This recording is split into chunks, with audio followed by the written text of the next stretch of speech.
It sounds like Luke Skywalker's possible rejection of Rey and will push the Scavenger towards forming an alliance with her one-time nemesis, Kylo Ren. Lucasfilm has been planting this seed in the minds of viewers ever since the theatrical trailer debuted last month, ending the preview with Kylo reaching out his hand to seemingly Rey in a shocking moment. Only recently discovering her Force abilities, Rey is eager to learn more about them and is looking for someone to help her understand her place in the universe. Footage has shown Luke turning his back on his newest pupil, fearful of repeating the same mistakes he made with Ben Solo.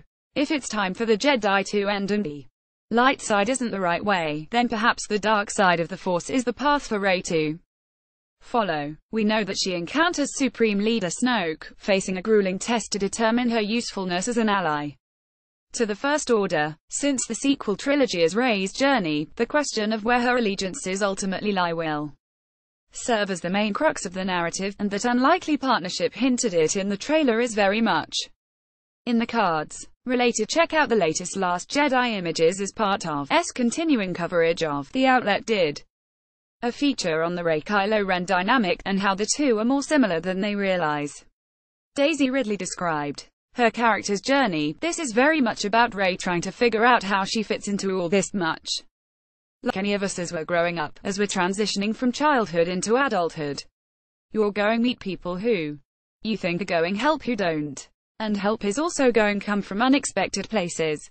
That place is Kylo Ren, who sees a kindred spirit in Rey." Adam Driver revealed he feels the former Ben Solo turned to the dark side because his parents, Han Solo and Princess Leia, were more concerned with rebuilding the Republic after the Galactic Civil War than raising their child. This is similar to the position Rey finds herself in, as she's left lost and alone when Luke abandons her training. That said, Kylo doesn't have everything figured out either. His decision to murder Han Solo did not have the intended effect he imagined, and redemption is still a possibility. Rian Johnson described Kylo Ren as a figure with a fittingly complicated story, so it'll be interesting to see where the two end up at the end. What's most interesting about this is that neither character seems all that dedicated to the two opposing sides in the war. Ridley admitted the resistance doesn't mean that much to Rey, and Kylo Ren doesn't appear too concerned with advancing the agenda of the First Order. The yin and the yang of the sequel trilogy are out, mostly for themselves, which places them in a fascinating position as begins.